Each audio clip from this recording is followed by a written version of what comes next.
When we first discovered the Titanic, I was not allowed to tell the true story. They were in their cabin. These were people. These were people. Those shoes got to the bottom. When a deep-sea drone descended into the Titanic's wreck in 2025, the mission was meant to be routine. But minutes into the dive, its sensors detected a rhythmic pulse coming from deep inside the ship, a steady mechanical heartbeat no one could explain. They can also receive sound and convert it into the voltage. As the footage streamed to the surface, stunned scientists realized something inside the Titanic was still moving after 113 years. What they found next left even the most seasoned experts horrified. The drone that changed everything. In early 2025, a team of scientists gathered on the deck of the research vessel Abyssile, surrounded by freezing mist and the dark waves of the North Atlantic. They were part of Project Abyssile, a collaboration between oceanographers, engineers, and AI researchers determined to capture the clearest images ever taken of the Titanic. The expedition was supposed to be routine, but nobody expected what came next. At the center of their operation was Nereus-X, a new underwater drone unlike anything used before. It was built from pressure-resistant titanium and equipped with AI that could think for itself when navigating unpredictable terrain. Its sensors were sensitive enough to detect vibrations smaller than a human heartbeat. The goal was simple. The team wanted to build a complete 3D map of the Titanic's decaying structure to study how the wreck was collapsing. The first descent went smoothly. The drone moved silently through the darkness, sending back crystal-clear images of rusted corridors and fallen beams. Then, halfway through the second dive, something changed. The sonar started showing rhythmic pulses deep inside the stern section of the ship. The pulses came exactly every 3 seconds.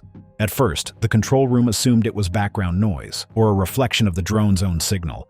But when the same pattern kept repeating for 9 straight hours, the mood shifted from calm to uneasy. Technicians tried recalibrating the sonar, but the readings remained identical. The signal wasn't random. It wasn't coming from the water. It was coming from inside the Titanic. When they played the sound through the speakers, it wasn't static or feedback. It was a steady, soft thump, like a heartbeat echoing through metal. One of the engineers removed his headset and whispered, "It's like something alive is down there." No one laughed. The room went quiet except for the drone's faint audio feed. Every pair of eyes stared at the monitor, where green waves on the screen rose and fell in perfect rhythm. The drone's AI recalculated its route and began moving toward the source. As it descended deeper, its lights cut through a cloud of silt, revealing dark passageways that no human had ever seen. The scientists knew the Titanic was fragile. Even small vibrations could cause walls to collapse. Every meter forward increased the risk of losing the drone forever. Still, they couldn't look away. Something inside that ship was moving, and they had to know what it was. By the time Nereus-X reached the stern corridor, the air on the ship had changed. The crew wasn't talking anymore. They were just watching, frozen in a mix of fear and fascination. What began as a data-gathering mission had turned into a haunting confrontation with the past. Guided by its AI, Nereus-X advanced slowly toward the exact source of the sound, passing through twisted metal and drifting debris until its lights revealed a sealed door that no one had ever opened. The team would soon call it the Forbidden Chamber. The Forbidden Chamber. No one spoke as the Nereus-X drone followed the pattern through the wreck. The signal was leading it into the stern section near the officers' quarters, a part of the ship that had been sealed by metal debris since the original 1985 expedition. It was an area that no diver or camera had ever entered. The team watched every movement on their screens, tense and alert. If the drone's lights failed, or its frame got caught, they would lose it forever. As Nereus-X advanced, its sonar mapped what looked like a large, intact structure. The image cleared and revealed a solid metal doorway. Unlike the rest of the rusted ship, this door still looked strong. Its surface was coated in thick manganese oxide, but its shape was perfectly preserved. The operators zoomed in and checked the pressure readings. The chamber behind it seemed airtight. No one could understand how that was possible after more than a century underwater. The mission lead gave the order to open it. The drone extended its mechanical arm and pressed against the brass handle. The handle moved. A loud metallic creak filled the room as the door slowly gave way. Behind it was a dark void that swallowed the drone's floodlight. When the camera adjusted, the feed showed something none of them expected. A human skeleton sat in a chair in the middle of the chamber. The bones were intact. The jawbone hung open, the skull tilted forward as if frozen in the middle of a breath. The scene was so well preserved that for a moment, the crew thought it was a mannequin or artifact. Then someone pointed out the details. The tattered remains of fabric still clung to the bones. A boot rested under the chair, and in the right hand, the figure held a gold pocket watch. The watch was not corroded. It reflected the drone's light, and its glass face was clear. The lead technician leaned closer to the monitor. The watch's second hand was moving. It was ticking. The room erupted in disbelief. Some thought it was a visual glitch. Others ran diagnostic checks to confirm. But the drone's vibration sensors picked up a steady oscillation from the object. It was mechanical movement, with no external power source. The temperature inside the chamber was measured and found to be slightly warmer than the surrounding areas. Condensation appeared and vanished rhythmically on the wall in sync with the ticking. Every person in the control room went still. Some backed away from the monitors. One researcher whispered, "That's not possible." The captain told them to keep recording. They all understood what they were seeing. The Titanic had been silent for more than 100 years, yet something inside it was still moving. When the footage reached land, researchers started to compare the location of the chamber to old expedition maps. What they found linked the discovery to a section that Robert Ballard himself had never revealed to the public. Ballard's secret returns. Robert Ballard was the oceanographer who had first discovered the Titanic in 1985. His work had made him a legend in marine exploration. Yet, as the scientists soon learned, Ballard's own expedition logs were not as complete as history suggested. When the data from Nereus X was compared to Ballard's original maps, something strange appeared. Several coordinates from his 1985 charts were missing. Entire sections of the stern, including the exact area where the new drone had found the sealed room, were left blank. At first, some thought it was a simple technical issue from older equipment. But then the team noticed abrupt breaks in the sonar lines, as if certain areas had been deliberately cut out. A few hours later, one of the researchers found a digital copy of a rare interview Ballard had given years ago. In it, he said, "Some things were too human to show." Most people had dismissed that as a vague comment about the remains of victims. But in the light of the new discovery, those words took on a darker meaning. The crew exchanged uneasy looks. One of them whispered, "What did he really see down there?" Historians who joined the review team soon uncovered more. Ballard's personal notebooks, stored in a naval archive, included a short but alarming entry. It mentioned an intact cabin with mechanical resonance. That phrase didn't appear in any official report. The notebook was dated only 2 days before his public announcement of the wreck. None of the scientists on his original expedition had ever spoken of such a find. The mission leader, visibly nervous, requested all surviving members of Ballard's 1985 crew be contacted. 2 former technicians agreed to talk. Both confirmed that after the Titanic's discovery, the U.S. Navy had held a series of closed briefings. They said Ballard had been ordered to suspend exploration of a certain section. One technician recalled that Ballard argued with military officials over it. Another remembered him coming back to the ship pale and shaken, refusing to describe what he had just seen. The 2025 team sat around the monitor room late into the night, staring at the sonar images of the chamber. Anxiety filled the air. Some refused to speak. Others quietly suggested that Ballard's silence had nothing to do with respect for the dead. They believed he had been forced to keep quiet about something he found that was still active inside the ship. One retired member of the old expedition told a journalist years later, "He didn't find a grave. He found something that shouldn't have been working." That sentence spread through the 2025 crew like a chill. To uncover what Ballard may have seen, the team began to reanalyze their drone footage frame by frame, desperate to find a pattern behind the impossible movement that refused to stop. Evidence of motion. Everyone stared at the monitors showing the sealed chamber and the gold watch clutched in the skeletal hand. No one spoke. The rhythmic ticking that came through the speakers was too precise to ignore. It wasn't interference. It wasn't random. It sounded like something mechanical was still working inside the Titanic. To confirm what they were hearing, the technicians slowed the footage frame by frame. What appeared next left the entire crew speechless.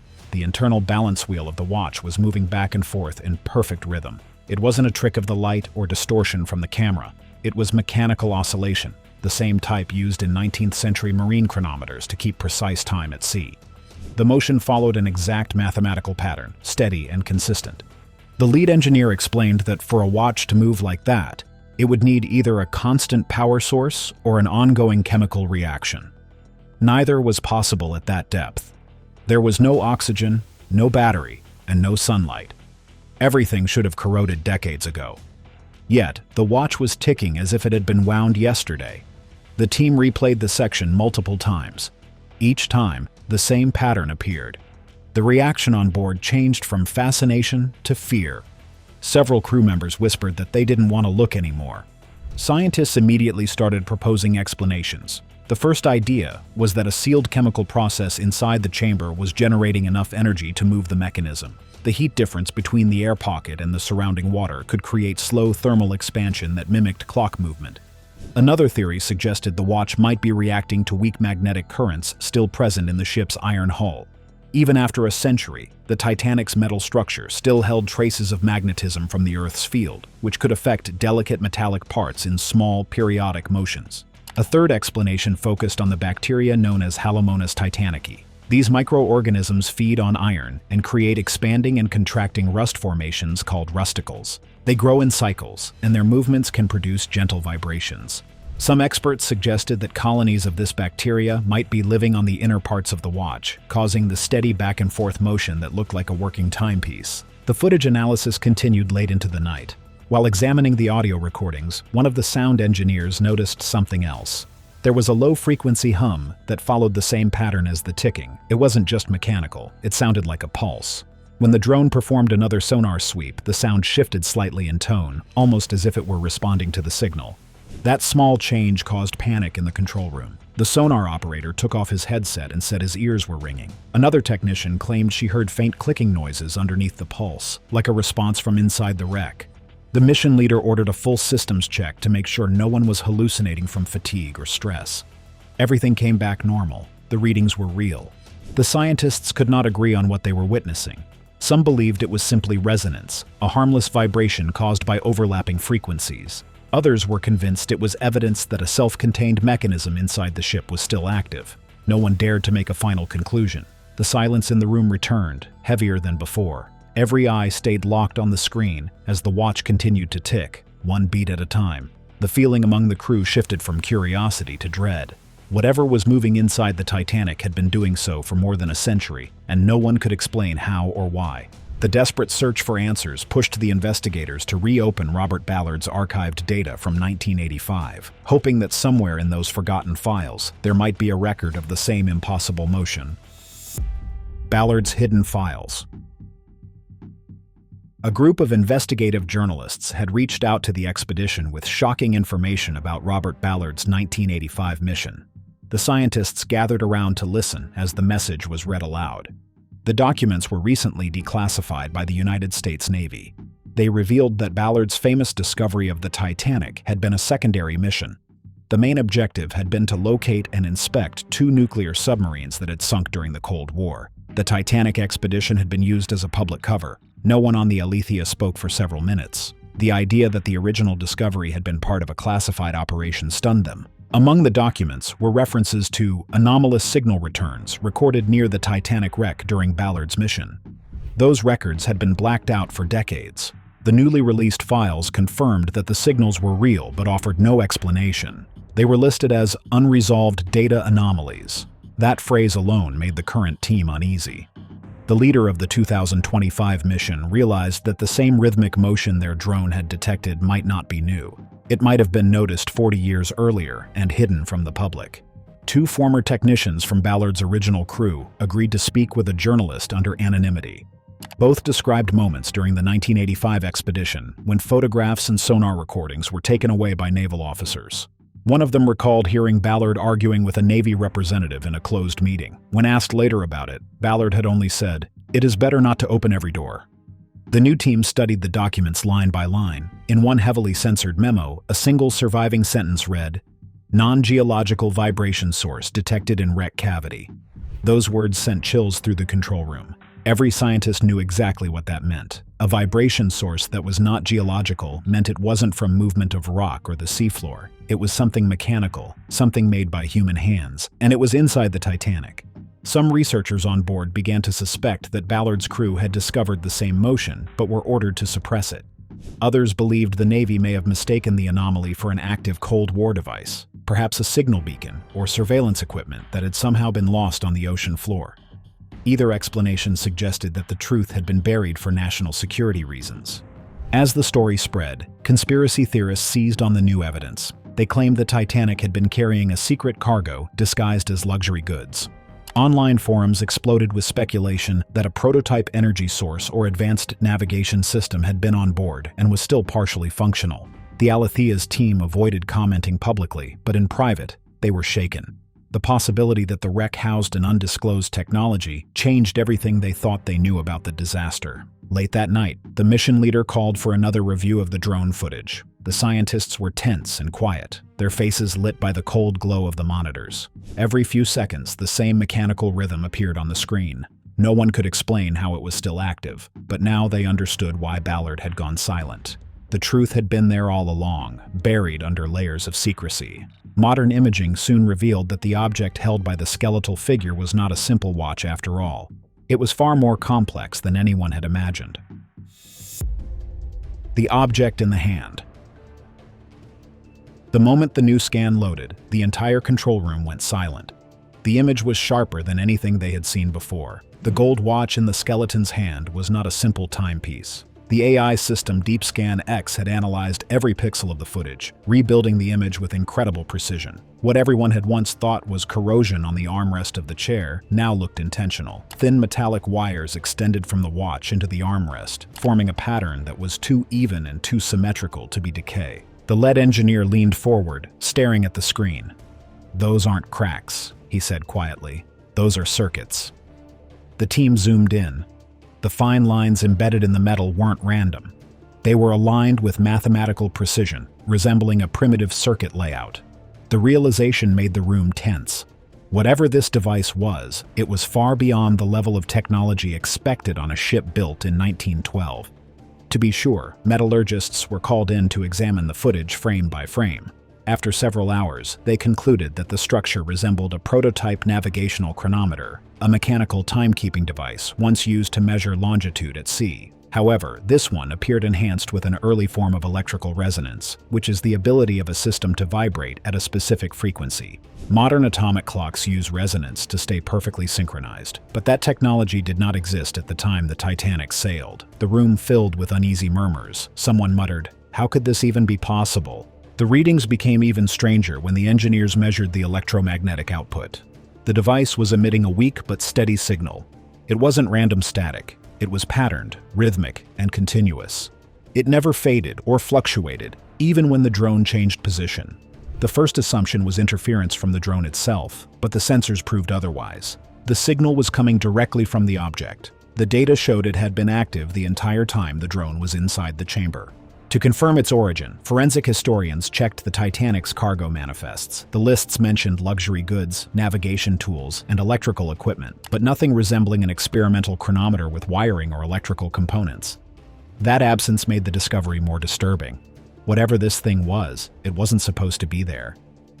A heated debate broke out on the ship. Some scientists believed the object might have been a private invention brought aboard by a wealthy passenger for testing. Others believed it was something else entirely. The arguments grew louder until the mission director ordered everyone to calm down. Then the lead engineer proposed a single theory that changed the entire tone of the discussion. He explained that the signal's frequency matched a known range once used for early maritime communication. Long before modern radio was developed, researchers had experimented with using low-frequency resonance to send signals through seawater. Those tests were never completed because the technology was unstable and could interfere with compasses and magnetic instruments. The team realized what this meant. The object wasn't just a timekeeper, it was a transmitter, an experimental signal generator built to emit a low-frequency wave. If that was true, the Titanic might have been secretly carrying a prototype communication system that was never recorded in its official documents. The discoveries suggested that someone had been using the ship's maiden voyage as a test platform for a classified or private project. Worse, the device could still be working. The rhythmic pulse detected by the drone might be the remnants of a transmission that had never stopped. The engineers calculated what that meant in physical terms. The constant vibration from the device could be affecting the surrounding wreckage. Over decades, that weak but continuous resonance might have accelerated the decay of the ship's metal structure. It could also have caused interference with sonar readings during past expeditions, which might explain why earlier scans of the Titanic always produced strange distortions. The team grew quiet as the implications sank in. If the reaction inside the device intensified, or if the sonar from another drone triggered a change in the signal, it could destabilize the air pocket around the chamber. That could lead to a sudden release of hydrogen or methane gas trapped inside the wreck. In simple terms, if anyone disturbed it, the result could be catastrophic. The more they studied the data, the clearer it became that the object was not passive. It was still performing a function. The rhythmic signal, though faint, could be maintaining synchronization with something that no longer existed, a partner transmitter or a base station that had once been part of an experiment. Whatever its true purpose had been, it was now unstable and unpredictable. The scientists on the Alethea sat in stunned silence. The air in the control room felt heavy. No one spoke for several minutes. A few of them turned off their monitors and walked out, visibly shaken. For the first time, they were afraid not of the depth or the pressure, but of what they might have awakened. Later, one researcher remembered a quote from Robert Ballard that resurfaced during the investigation. Ballard had once said, "I knew it was still running even back then. Some things down there never stopped." When asked what he meant, he had refused to elaborate, only saying, "You'll understand when you listen closely. The ship is still talking." The team finally understood what he meant. The Titanic was not silent. It was still alive in a way no one had ever imagined. For the first time since the mission began, the crew decided to stop all further dives. None of them wanted to find out what might happen if that transmitter ever woke up completely. Thanks for watching. See you in the next one.